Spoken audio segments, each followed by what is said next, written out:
Hello everyone, I'm back, and I am here on the the Walled City. That's it, the Walled City. What do we got going on here? My friend. Our king is being held within the temple. Oh my. Okay.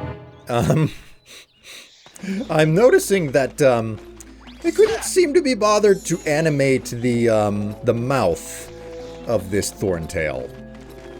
Also known as a Triceratops. I think what I theorized about, like, they might be cutting some of the corners. They just might be cutting some of the corners in this game now. Well, at this late in the game, where it was like, oh, we gotta make production, you know, or release or whatever. Fine. When the NPCs no longer have articulating jaws for their, like, 5 words that they say, might be a sign that they were getting down to the end of development and they were trying to do something and they hadn't quite got there yet. Just a theory. Alright. Let's hope that the red eyes don't actually attack me whenever I have this on, but I don't have a whole lot of hope. I think the whole reason why this is the place with, like, T-Rexes running around is because of the fact that it makes a whole lot of sense to basically strip the capability of your costume. Disguise. It makes sense for them to strip away the utility of your disguise, at least for this one level. Because it's like, yeah, we don't want you to just avoid all of the enemies, so we're gonna introduce a new one that doesn't care about your like, you know, your disguise and the fact that, like, you're supposed to be one of the bad guys, or whatever, right? We'll see whether or not I actually get to test that, because I'm certainly not running up to them and kissing them on the nose to find out. There is absolutely nothing in here. Ooh. Okay, well, that worked out in my favor. Let's find out what's down in the tunnel. I am distinctly curious to see just... I'm curious how much of this I'm gonna have to endure. Because this is a section of the game that I don't remember in any capacity. Like, I do remember the T-Rexes being a thing. And I remember them being, like, terrifying by comparison. What do they want me to do up here? I'm really, frankly, super confused at this moment. Let's talk with Slippy. Don't be daunted by the size of this place, Fox. Just look around for pads on the floor and give them a hit with your groundquake. All will then be revealed. Okay, so I'm supposed to be using my groundquake in some way. Okay, I should have just actually activated. Okay, that did nothing. I did hear a explosive barrel go off, though. Okay, I must be missing something somewhere. A little bit of health is definitely not going to respawn now. Oh! Uh-oh. Oh, he may have seen me. Let's run over here. He definitely can't path this way. And we have a Thorntail to talk to as well. My good boy. If I could get to the beacons, I know I could free our king. Okay. Another Thorntail. No articulating jaw. Really cementing my theory there that there's a distinct possibility that they were getting down to the end of development and they couldn't really get through it fast enough. Oh, NPC, does he need to talk? Ah, forget about that. Forget that the NPC can talk. Not a concern of ours. Oh, it's one of those locked like cylinder barrel pots. I don't even know what to call the thing. I'm just gonna call it a locked chest, but at least I know that that's there, and I'm gonna have to grab it at some point, presumably. I don't know. Like I said, I've got a very distinct feeling that they're probably gonna be reusing a lot of spaces in ways that I am not used to. Which is probably gonna include... Oh, okay, so, okay, okay. At least I know how to do this. I've already done it. Woo! I got a red eye on my tail. Dip, dodge, dive, and dodge.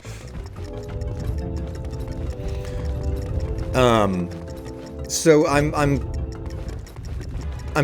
super suspicious that they're probably gonna start reusing more and more of the maps, and I don't know how much of that would be my memory on stuff versus the reality of it, if that makes any sense. It feels a whole lot like, it feels like they're gonna start reusing more spaces, and this could be one of them for all I know. Flame. Oh good, Tricky didn't get lost in the maze behind me. I half expect him to do that all the time now. Okay, so we've done the sun symbol. It's just a matter of getting the moon symbol somehow, wherever that is. My bet, probably another structure very similar to the one that I was just in. Or, the structure that I just activated. Okay, that door is shut tight, and I don't know what they want me to do to open it, so... we'll check out the opposite corner of the platform, and try not to notify any of these red eyes. I'm fairly certain that's what their name was. The only statement about the type of dinosaur here has been, oh man, look at that collapsed bridge. The only indication of what these dinosaurs are called, at least in the context of the game, has been Peppy whenever I had to fly here. So I am willing to bet it's probably on the other side of this, because this looks suspiciously like the yep, sure enough. Okay, and he's walking away. I don't have to worry about anything. Smack it to ground. Sure enough, it's another flame spot, and I just have to get up there. Okay, no problem. This will be easy. Gonna have to run right past a red eye and hope that he just doesn't nip my heels, or my tail off for that matter. It looks like it's fairly fair and or easy. It's like, yeah, it's no problem, you know. You don't have to worry about it. No problem. No problem whatsoever. You can outrun a T-Rex, despite the fact that the stride is much wider. I mean, holy moly, is that stride way wider. Oh, crap.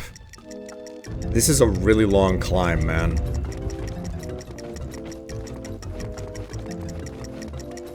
Please tell me that I'm going to be able to make it.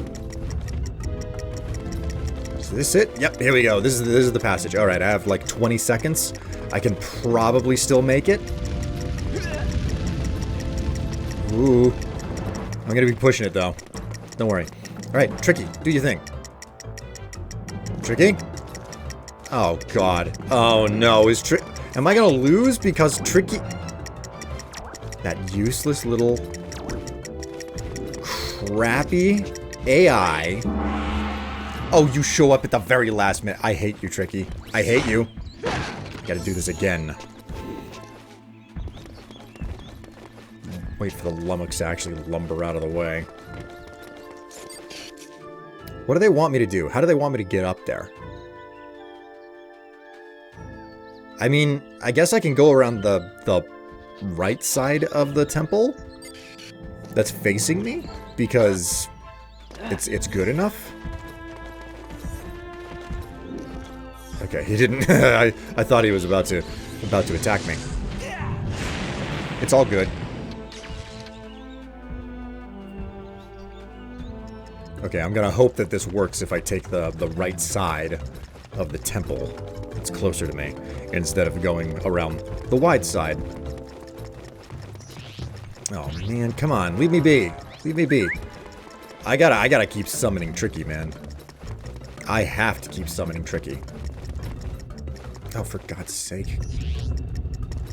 I just realized now that I have gone around the wrong side of the structure once again, because I was not thinking, and I was more focused on trying to get Tricky on my heels.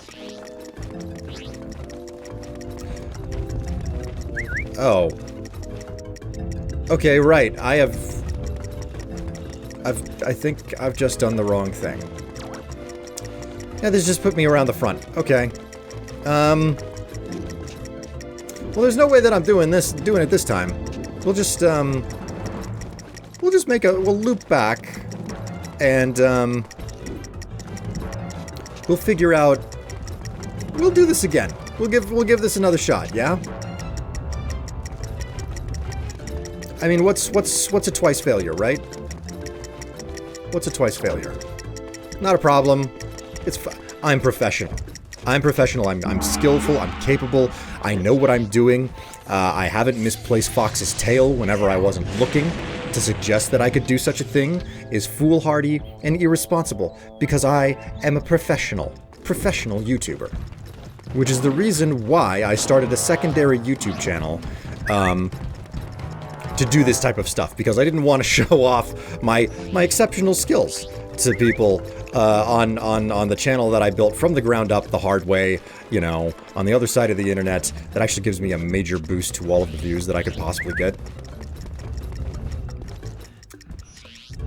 I cannot stop summoning Tricky.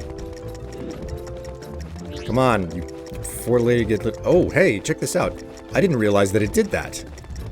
Do the stones that move change based on the time of day? Alright, we gotta make certain that he's right on top of me as I'm going through this. So I don't get to stop summoning him, like, ever at all. There we go. Ah, crap, that's not what I meant to do. Alright, well, at least that's sorted out. I don't have to worry about anything. The sun and the moon symbol are done. Let's go into the temple. Because presumably they're not gonna be nice enough to just hand it to me. You know that what's about to happen is they're gonna be like, well, you know, you just did step 1 of like 50, which is the way that it works in these old adventure games. Ah, hey, check it out, King Earthwalker. Dad, you're okay. Tricky, my son. You don't have to worry about me. I am the king. Ah, the famous Star Fox, hero of Dinosaur Planet. Yeah, that's me. And before you ask, no, I haven't got the Spellstone, but I do know where you could look. To enter the lair of the Red-Eye King, you must first find the 2 sacred teeth. Not an easy task, as they are protected by the very life force of the Red-Eye tribe. Locate the magic cave. The answer lies within. Cool, okay. So, you know exactly how to help me, but you're also excessively cryptic. This makes all the sense in the world.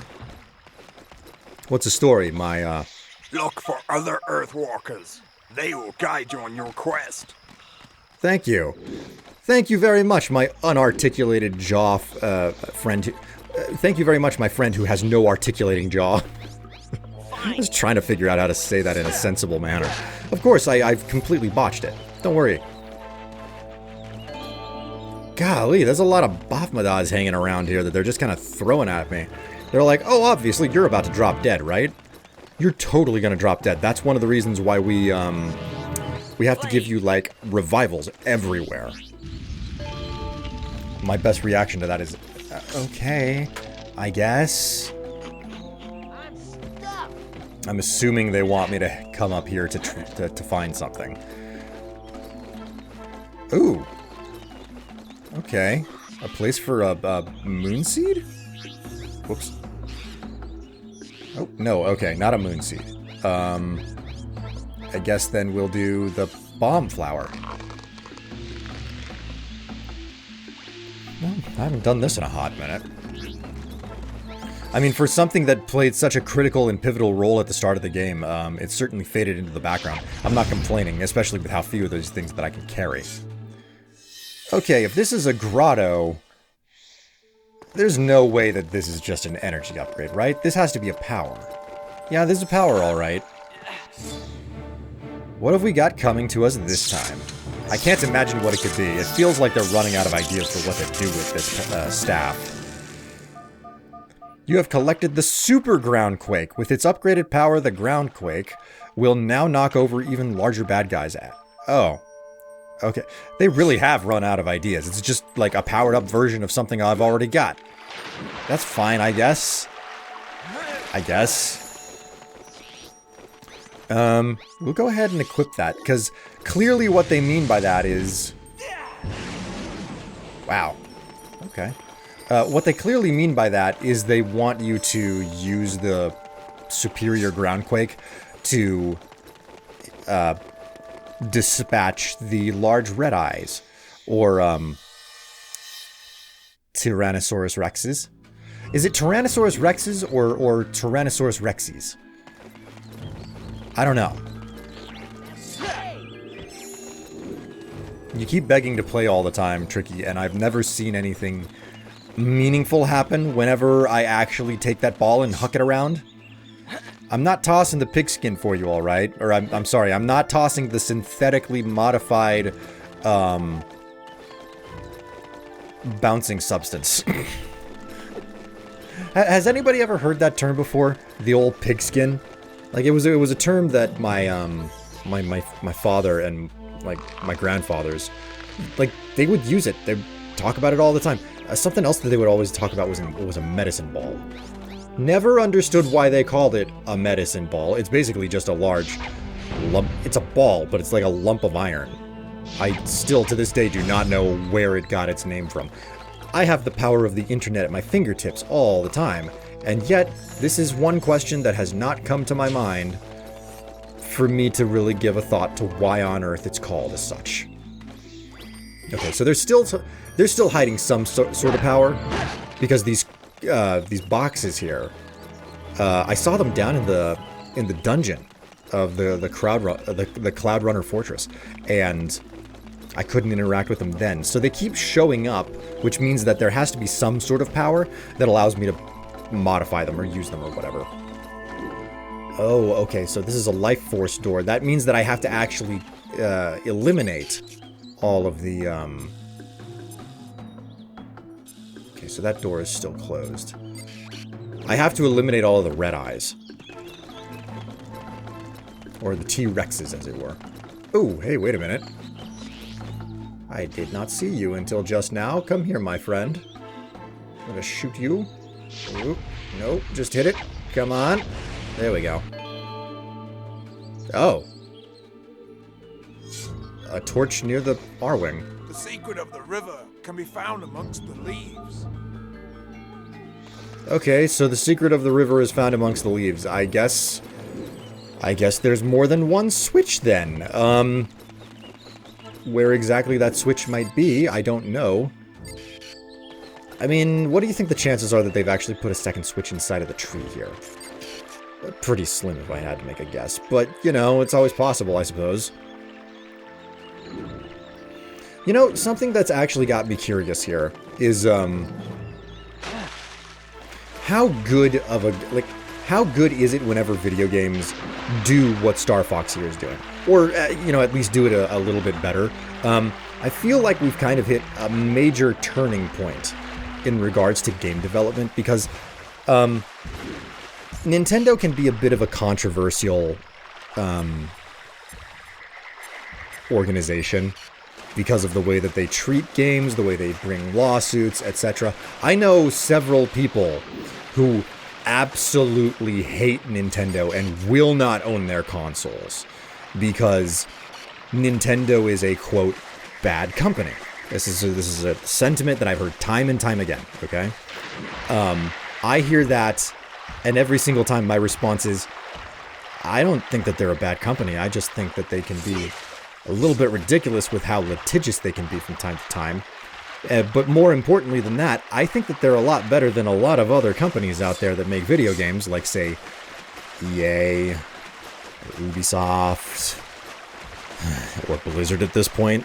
Mostly because of the fact that, well, you can say whatever bad things you want about Nintendo and how they like to be litigious, but they're still making good software, and they're not overly reliant on microtransactions. In fact, to my knowledge, Nintendo games don't really have anything that we might modernly consider as microtransactions. They might have microtransactions in like a 10-year-old version of the of the term. Like, that's something I can understand, and I can totally get behind believing. It's like, yeah, okay, they've got that, but it's not the same. Ow. Okay, listen, I don't want you. Oh wow, that really just knocked him over, and that doesn't hurt him. Not if I hit him in the head. If I just ground pound again? Oh, hey, perfect.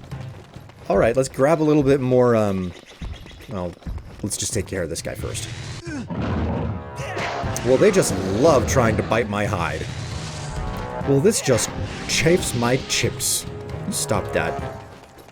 I'll be on the other side of this in no time now that I know how to get rid of them.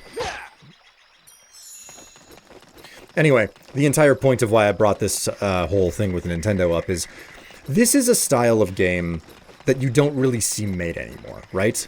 A style of gameplay where it's like, well, you know, like, you're kind of given these smaller hub areas, and you just kind of run around those smaller hub areas. I think I previously said it was basically like a path and field design, you know?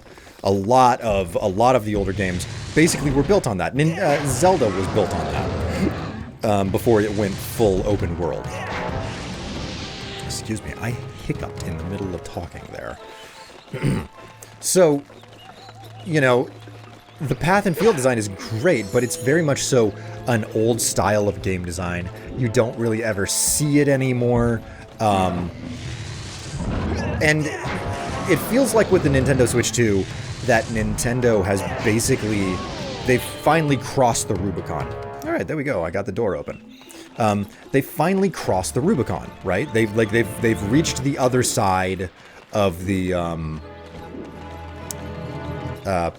paradigm, and they're like, yeah, we get it now. People want open world games, and now we're all in on open world games. And it's like, well, okay, that's cool. You're only late to it by like 15 years, maybe more than that. So it brings the question, because like this like path and field design that I'm talking about with the level design here in Star Fox Adventures, because it's so uncommon at this point, comparatively, like the concept of an open world, like a truly open world game, in like the form of Skyrim, was mind-blowing. I remember when Skyrim came out in 2011, you still had to kind of explain the concept that it was like, yeah, if you see the top of a mountain, you can still walk to the top of a mountain. Now, the ability to do that is just kind of bog standard. It's expected that every single game has an enormous open world. And I'm curious if we will ever see this style of like path and field open world design ever again. At least in like really big games. The indie market will always have the most fascinating stuff, in my opinion. There we go. Okay, so this is like what, a golden tooth? Right. I have to get this sequence as well. Gold red eye tooth. Okay, cool. So I don't know where to get the other golden tooth, and I'm certainly not seeing anything in regards to the trees and buttons in them, or additional buttons in the trees. So I guess I'll give a bit of a look around, because that's clearly the next thing. I have to find the rest of the buttons, wherever they happen to lie. Okay. I am truly and utterly not missing anything over here. I'm convinced of that. Maybe the trick... you know what? Maybe all I have to do is just check all of the trees. Just be super thorough. Check every single tree that I've come across or looked at, and maybe I'll get lucky. But first, let's just go ahead and... Oh, wait. Look at that. Sure enough. Okay, so one thing that I have noticed, I've checked all of the trees on the other side of the bank. Okay, there we go. 2 out of 4. I've checked all the trees on the other side of the bank, and they have nothing. Which means that all of the trees are probably on the outside bank, not on the inside here. That being said, why would I run with a hunch whenever I might have to run around more by just checking something that's right over there, right? But I do wonder about, like, whether or not we're going to see games built like Star Fox, where, you know, you've got, like, corridors connecting kind of larger areas that you get to explore. It's restrictive, sure, but it also offers you a degree of limitation, so you're not just constantly exploring nothing but wide open nothingness, because there's a lot of wide open nothingness in so many games, especially open world games. And I think, like, the most egregious example of that, where it's like, yeah, this used to be a prime example of, like, how you build an open world game and then falling from that grace, is Bethesda. Because Bethesda had, you know, Skyrim, they had Fallout 4, even Fallout 76, which had a litany of issues with it whenever it came out. I still have never gone back to the game, but I've heard all sorts of stories about how it's actually pretty good now. But one thing that I will always say is that, you know, for all of the problems that Fallout 76 had whenever it released, none of my problems with it stemmed from the game world and its design, you know? It entirely stemmed from technical issues. There were lots of places to look. There were lots of places to explore. There were many, many things about the game world that was actually interesting. It's just, it didn't interest me because it was a multiplayer game, and there were a lot of technical issues whenever it came out. But it was never the world design. So even at one of their worst moments leading up to their biggest disaster, arguable whether it was the biggest disaster, Starfield. I'm gonna stop beating around the bush. It's Starfield. Like, Bethesda, beloved... Your most difficult task lies within the temple. Okay, cool. That's an interesting tip. My slack-jawed friend. Or are you lock-jawed? Because it looked like your mouth was pretty closed. Alright, I'm not seeing anything else here. Well, there's still a couple of trees for me to inspect. It's just a matter of finding them. You know, Bethesda, they fall from grace. It's like the company that made the beautiful and amazing Skyrim. And the blockbuster success that was Fallout 4. I'm not a huge fan of Fallout 4, but I can still acknowledge that, like, the game world was still pretty good. The company that made those things turned around and made the most devoid, empty, boring experience I think I've ever experienced in a game. Okay? Alright, cool. So that's all 4 of them. Oh, you have to be kidding me!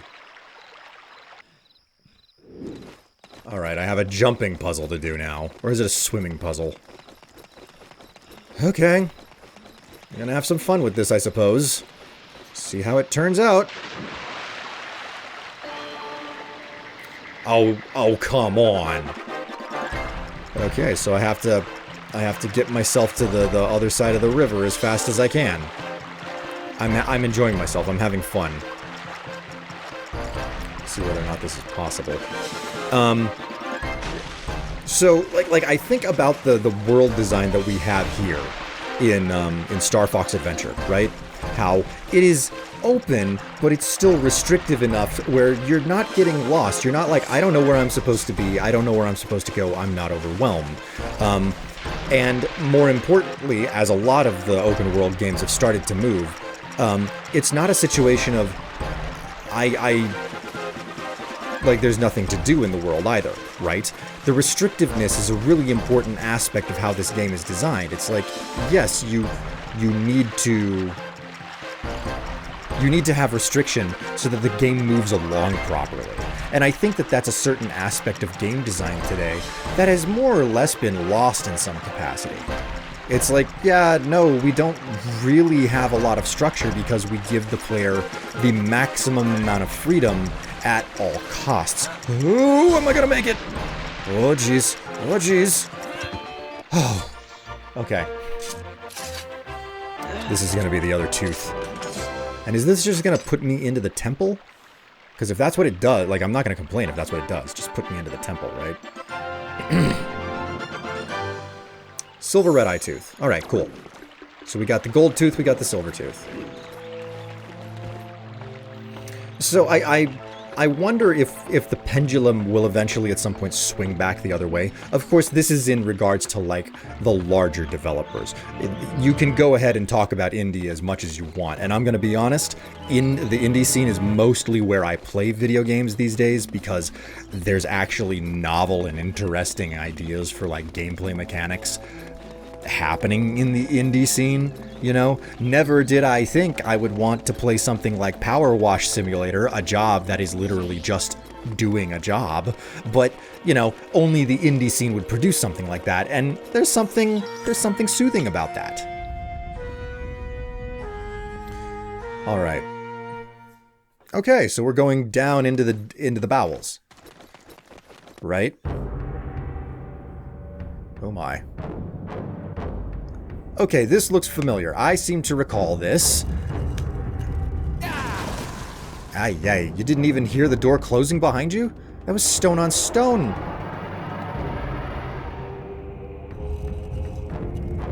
So, wait, if the leader of the Red Eye is down here, is this a situation where, like, the Red Eye King... This seems like a really bad place for a T-Rex to be running around. Okay. Oh, okay. So I can set off a whole bunch of electric shock traps? Okay, that's not going off again. I'm gonna figure this out eventually. I guess I need to use the major ground pound.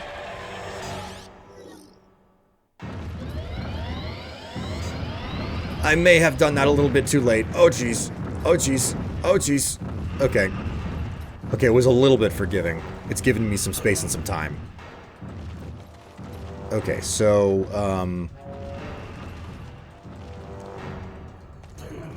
how do I get to that? I'm just trying to get my bearings here. Is this... Okay, the button is not gonna... No, the button is not reactivating. Okay, let's find an alcove and just hide. And, better yet, you know what? Maybe we can make it to this button in time to shock the guy. Is that good? Is that good? Way too early. Okay, okay. Let's just go hide. Oh, he's gaining on me. Oh god, he's gaining on me.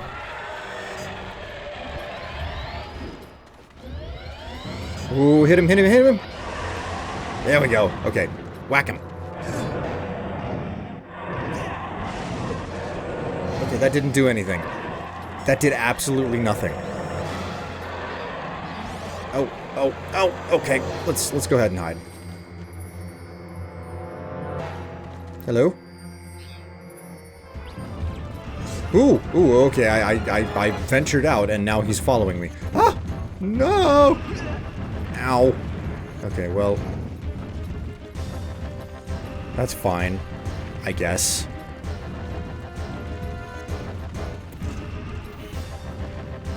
We'll just sit here. We'll just sit here nice and cozy, yeah? We'll just sit here nice and cozy and not worry about the T-Rex that's running in a circle trying to murderize me.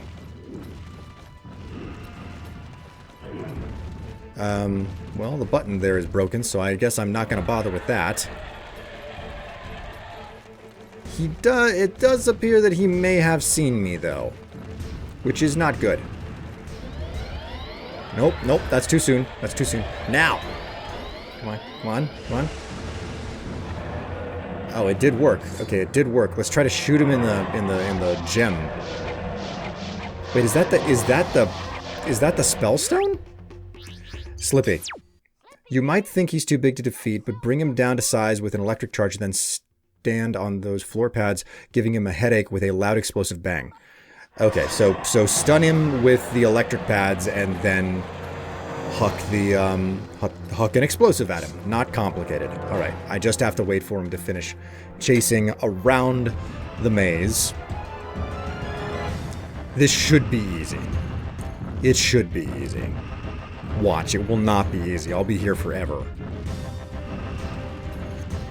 This is, like, I spoke about this whenever I did the first boss for the Spellstone. He was tedious. There was a certain amount of weight, you know?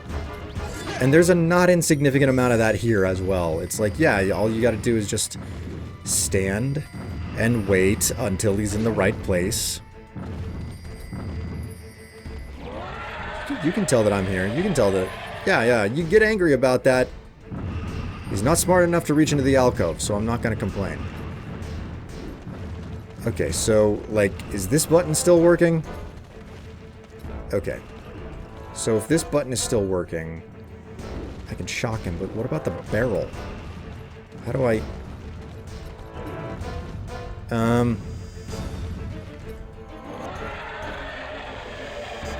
Go for it now? Please tell me I did it in time.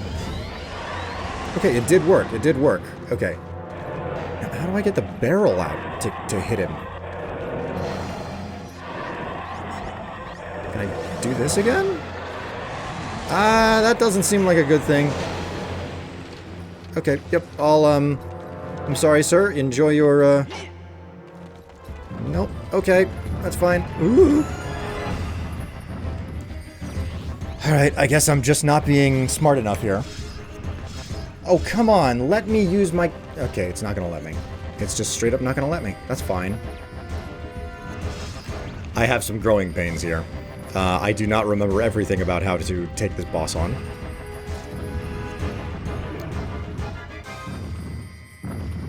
Oh, look, he stopped right in front of me again. That's weird and a little bit inconvenient. Or something. Okay, so that means that this button holds the cage closed. Ooh. Hello. Is this health? I could use some of that. Alright, half a shield. That's pretty good.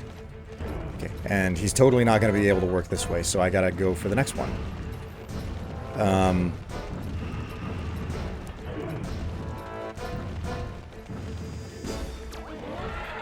Oh, okay. I guess I have to shock him first.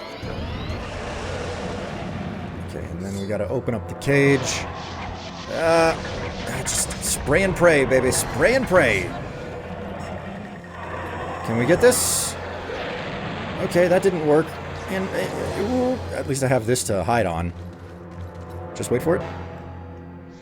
Just wait for it. There we go. Okay, tempted him back. Okay. Whoops, wrong thing. Okay, so I think I've got a handle on what I'm supposed to be doing now. I don't think I'm gonna have much trouble.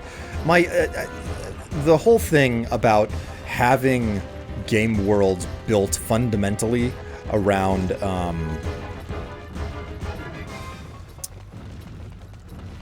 having your game worlds built around as being as open as possible and with as much player agency as possible, I don't have a problem with that, okay? I don't have a problem with it. What I do think is that at this point in time with open world game design, to a certain degree, because it has become so much the de facto, it has become the standard so much, that there's been a lack of questions leveled as to why games need to be designed the way that they are in the first place. So I see a whole lot of this, like, we've developed things the way that we have, not necessarily because it's better for the gameplay, it's more so because this is what people expect out of the game, and we're basically ticking a whole bunch of different boxes. And there are a lot, and I mean a lot, of open world games that are guilty of this. It's like, yeah, you know, all we're gonna do is we're just gonna give you a huge world with a bunch of stuff to do in it, and we're not really gonna worry ourselves with whether or not the actions. Okay, that totally hit him. We're not gonna worry ourselves with whether or not the actions that you or the tasks you have to perform make any sense. Or if they're fun, or you know, if this feels like a chore. And I think that's one of the better examples of like a game such as Power Wash Simulator. It's like, no, that game is 100% just it's a job. That's all that Power Wash Simulator is. It is just a job. And yet, it can be fun, right? And I think that question of like, is this a chore or is this fun, isn't being asked of a lot of games with their open world anymore. It is assumed that you have the open world because it is a necessary thing that you are supposed to be doing, right? It's like, oh, you have an open world because that's what you do, and that's it, full stop. You don't ask whether or not the open world is making sense for the overall game design. You're not asking whether or not the tasks that you perform within the open world, the collectibles that you can find, the missions that you can discover, make any sense or are fun within themselves. Now, whenever you do when open worlds were new, it was like, yeah, that's a novel idea. Like it had never been seen before, so you could get away with a whole lot more. But I feel like things have kind of flipped in the opposite direction. It's way more novel now to have a restricted game world.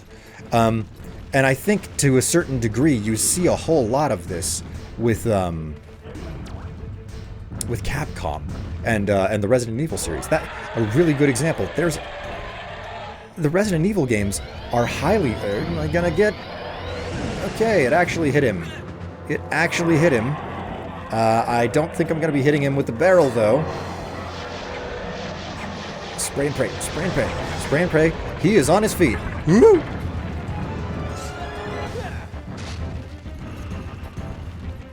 Oh, come on. Just grab it. Okay. I'm going to need some more magic. This'll do. Let's just be patient. Let's chill out for a brief moment here. So, and you know, not to confuse chores with like necessarily being not fun. Like I said, Power Wash Sim is literally a job. Like that is a game that has turned a job into a game, and that's all that it is. And yet it's fun. Meanwhile, it feels like a job or a chore to like run around a lot of open world games these days. So, like, again, the indie market is the most accessible way to find, you know, that nice middle ground or what it is that you're looking for.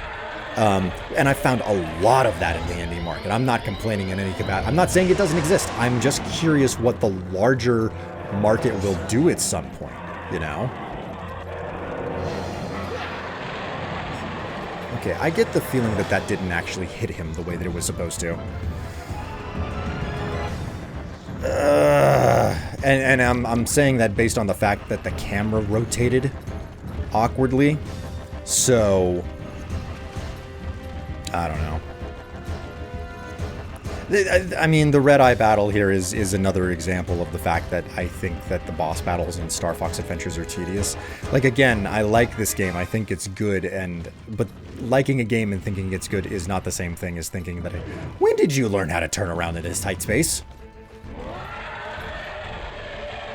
Okay, go. Liking a game and thinking that a game is perfect are two different things. You can absolutely adore a terrible, desperately awful mess of a game, okay? I mean, look at me. I played Overwatch for years on end. That game is a mess. Its balancing is a joke. That's part of the reasons why I've never picked up Marvel Rivals, because I know exactly the experience that would be waiting for me.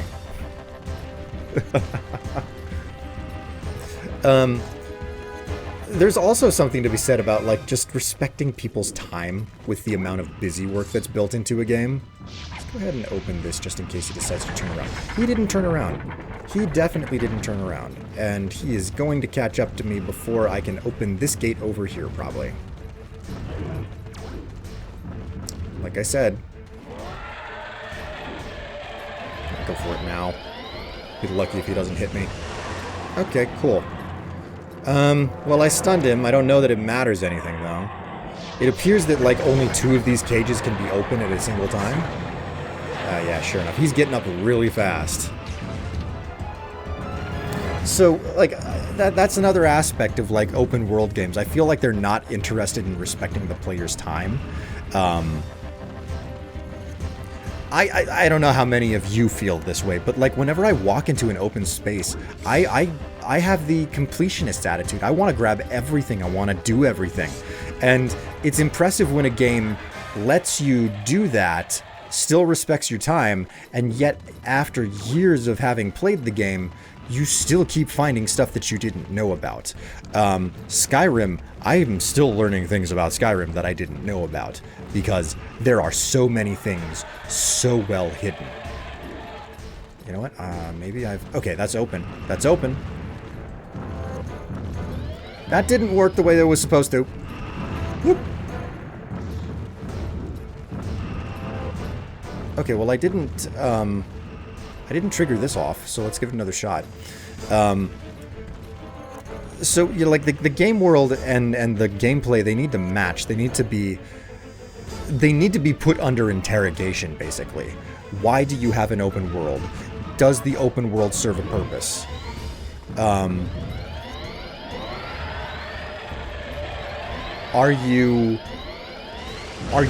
you have an open world simply because it's the standard, or do you have an open world because it makes sense for the purpose of the game, right? Oh, for God's sake. Ugh. Cannot believe my bad timing on this.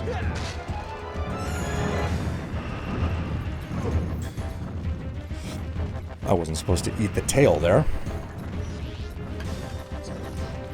And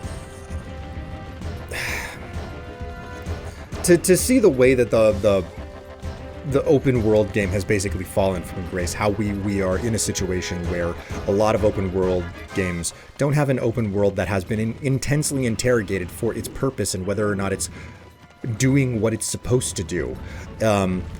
And we are ultimately in a situation where a lot of open world games feel like they're a chore. It feels like there's just not a lot of point to why the world exists and what purpose it's supposed to serve.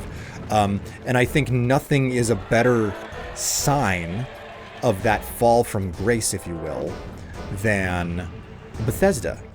Because Bethesda has been king of the open world for so long. It's hard to believe. It's been like 2, maybe 3 years now since... It can't be 3 years. Surely it can't be 3 years since Starfield came out. Since Starfield came out, and that game utterly missed the point of what it means to have a world that has point and meaning and is fascinating and fun to explore and just see. Because, like, despite all of the hours I've put in on Skyrim across the myriad different builds of that game that exist, I still go back to it and I still marvel at all of the... Okay, that's cool. Okay, that's cool. That's cool. That's cool. Totally botched that up. I'm all good. I'm fine. Don't worry about me. So a titan of industry who is known for making open world games to suddenly switch and be like, oh, okay, we'll just do a procedurally generated galaxy where you see the exact same locations, repeated over and over, which is sad because the more you look into Starfield, the more you understand that no, the game isn't designed like that. There's actually there's an equal number of interesting locations to discover in Starfield as there are in Skyrim. They're just not like 5 feet apart from each other and thus impossible to find, you know? So, like, I think that Starfield is missing, like, it lost the script on that front. It's like, yes, we have as many discoverable locations as the map in Fallout 4 or the map in Skyrim, but the map, like the world is just, the space between interesting locations is so much bigger that it's completely lost its meaning, right? It doesn't matter that you have, like 150 or whatever locations. I don't actually know the number of locations that are in the game off the top of my head. But to not have that interrogated and to end up with such a poor game as a result of it, it's insanity. It is mind-boggling to me for things to have gone so poor. You know what else is amazing? how long this battle is lasting. Like, I can see the way that he runs now. This boss, okay? Like, I have finally figured out his movement patterns. He will move, and my goal here is to literally just stay on his tail as close as possible. Open this, like, grating portcullis, and then wait for him to hit the electric pad. And give me some extra health. Wait for him to hit the electric pad, have him shocked, grab the barrel, throw it on his face, okay? And then once he gets, whether he's damaged or not, he's gonna get up, he's gonna be angry, he'll make one full loop around the entirety of this place. And once he makes that full loop, he'll stop and he'll go back into his stalking mode instead of his rage mode. Oh, forgot. And if the camera does that, he's invincible again because he's no longer knocked over. So there's literally no point to me getting up and moving right now. And this gets at the core of, like, boss battles that are, like, custom designed experiences. This is a custom designed boss battle, okay? Which, there's nothing wrong with custom designed boss battles. Meanwhile, you go and you talk about, like, a game like Skyrim, just because I've been talking about it. Like, none of the boss battles in Skyrim are custom designed, because there's nothing special about the mechanics of any of the bosses, except for the fact that the bosses can shout, because they are either Draugr with, you know, that ability, or they are a dragon, and dragons can shout.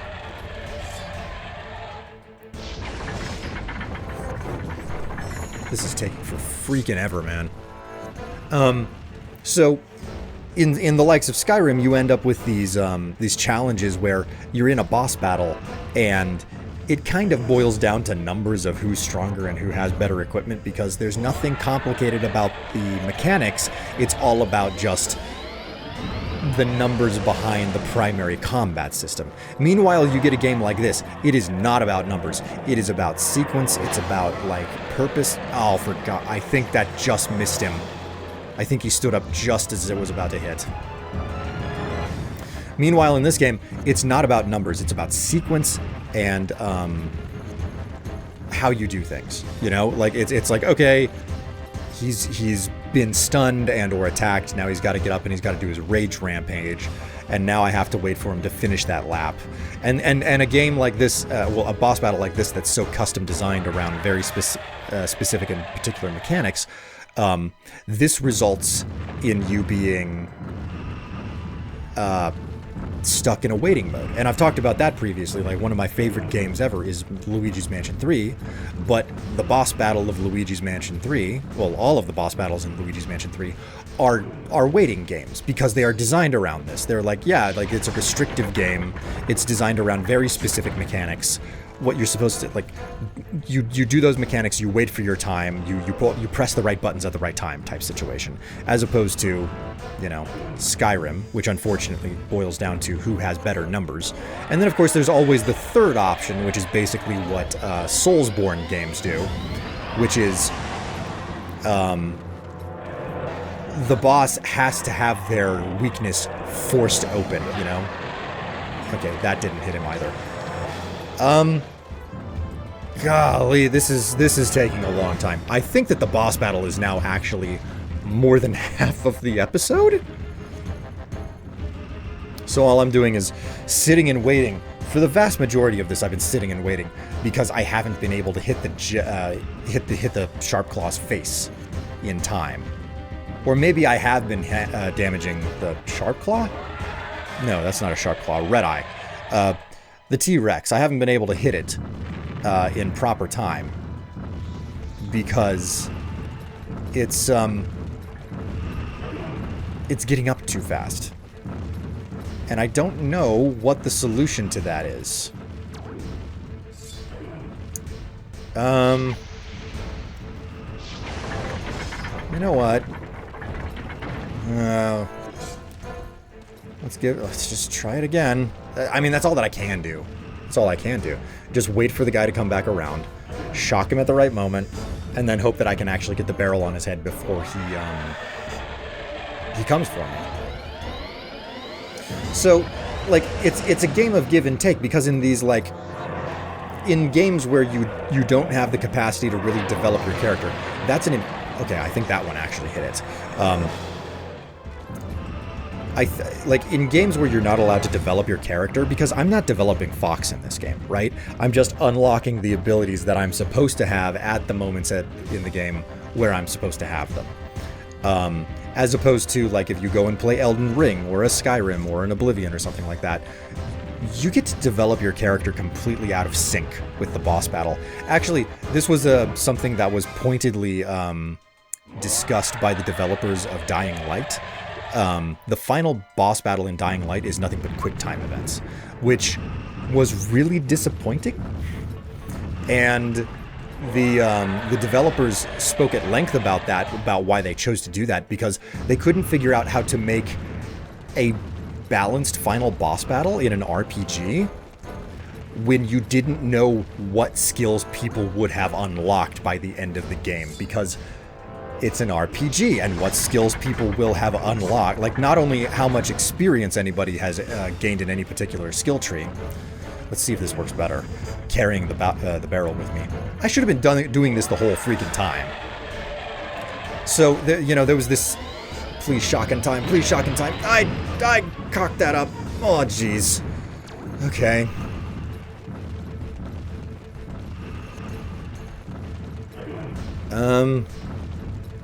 I am uncertain of what to do now.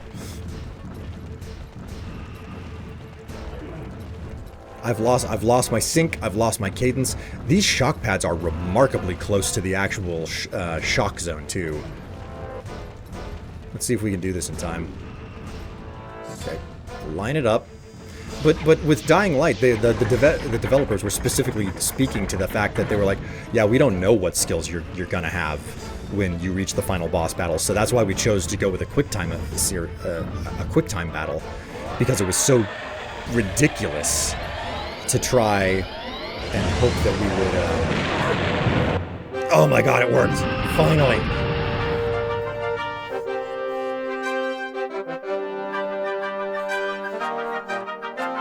Oh, ew. Ew. Ew.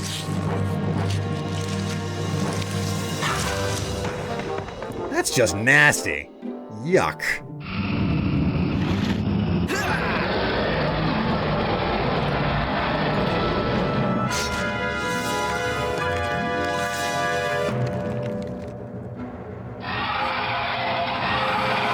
I did not like the sound in that. That was unpleasant.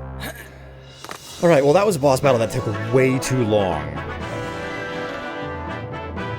Alright, Fox, you got a spell stone that seems to shrink and grow, so fit it in your back pocket, or wherever it is that you're putting it. Let's get out of this place. Have you got it? Dad, look what we've got! Well done. You have both made me very proud. Do not worry, son. I will stay within the city until it is returned to the planet. I will see you again soon. Now let's waste no more time. You have a spell stone to take to the volcano. That was really truncated. Alright, I'm saving and quitting. That took way too long. I'll see all of you in the next episode when we go back to the volcano. Bye.